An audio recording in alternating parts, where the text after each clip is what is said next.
नजरीन drama serial मायरे में हबीब राहिला के पास आता है। राहिला कहती है, हबीब अब आप मुझे कब घर लेकर जा रहे हैं? हबीब कहता है, पता नहीं। राहिला कहती है, क्या मतलब है? अब क्या रुकावट है? हबीब कहता है, आयशा नहीं मान रही। राहिला कहती, देखो हबीब, मैंने तुम्हारे लिए क्या नहीं किया। कारोबार का मसला था, उसे हल करने में मैंने तुम्हारी मदद की ना। हबीब कहता है, हाँ हाँ, मैं तुम्हारी कदर इसीलिए तो करता हूं कि तुम मेरी प्रॉब्लम को समझती हो। वो नादान औरत मानती नहीं है।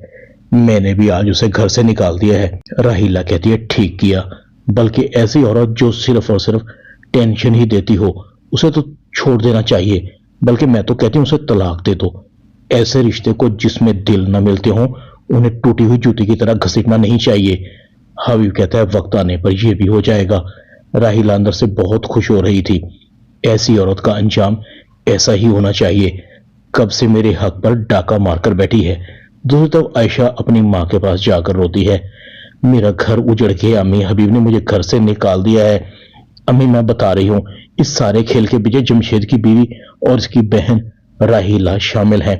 इससे पहले ये कदम हबीब ने कभी नहीं उठाया। आयशा की माँ कहती है, मैं तो खुद बड़ी परेशान हूँ। जब से ये लड़की मेरे घर में आई है जमशेद बिल्कुल बदल कर रह गया है। और तो और मेरा सामना पकड़ने लगा है। जब भी उसे समझाने लगती हूँ वो मुझे ही गलत समझता है। इस लड़की ने तो मेरे बच्चे को मेरा ही दुश्मन बना दिया है। तुम देखना, जमशेद को ये लड़की कहीं का नहीं छोड़ेगी। ये जरूर अंदर ही अंदर कोई गुल खिलाकर रहेगी। दूसरी तरफ हबीब कहता है, फराज तुम्हें कल से ऑफिस आने की जरूरत नहीं है। मैंने तुम्हें कहा ना कि 1 महीने बाद तुम्हें तुम्हारा हिस्सा मिल जाएगा। फराज कहता है, लगता है तुमने साइका की बातों को हबीब दिल से लगा लिया है। कारोबार क्राइसिस में है, कहां से दोगे इतना पैसा? ये ठीक नहीं है। हबीब कहता है, मैं जहां से भी दूं मगर तुम्हें तुम्हारा हिस्सा मिल जाएगा। फाखिर कहता है, हबीब चाचू फराज अंकल सही तो कह रहे हैं, पहले ही कारोबार क्राइसिस में है। अगर कारोबार से एक बार फिर पैसा निकल गया तो कारोबार में काफी नुकसान हो सकता है।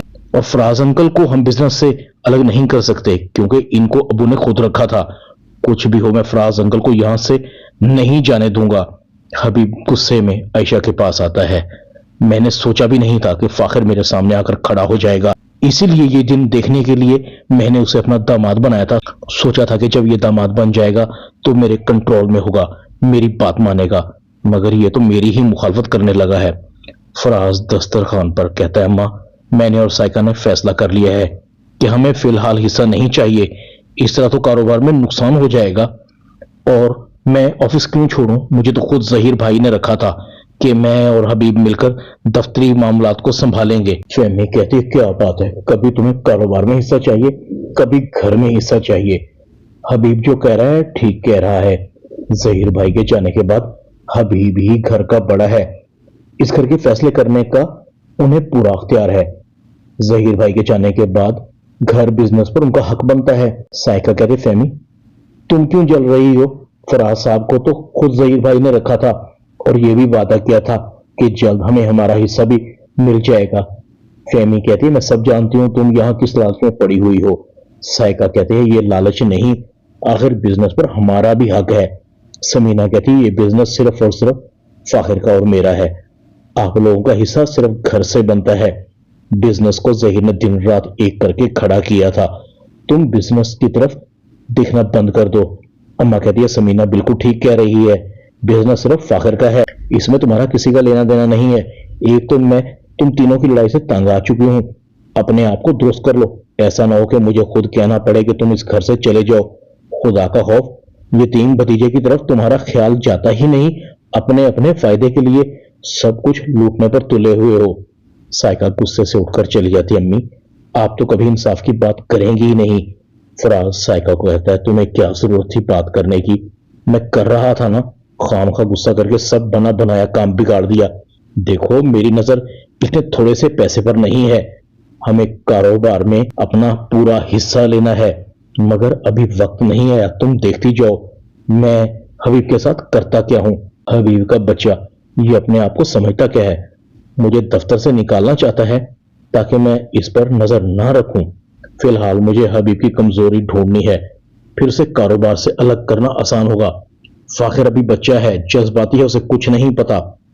हबीब की کمزوریوں کا مجھے پتہ لگ گیا ہے۔ سائقہ کہتی ہے پھر سب کے سامنے لائیں نہ کرتے ننگا حبیب کو۔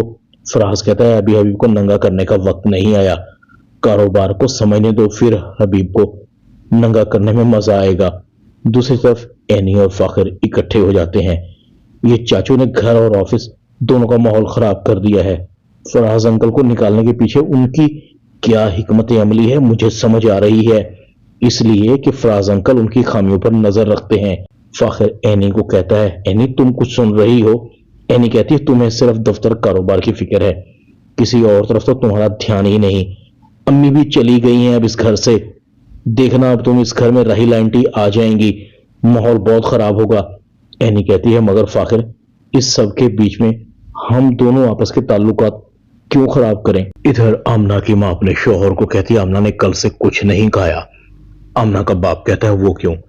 آمنہ کی ماں کہتی ہے آپ جانتے ہیں کہ وہ ابھی تک فاخر کو نہیں بھلا سکی۔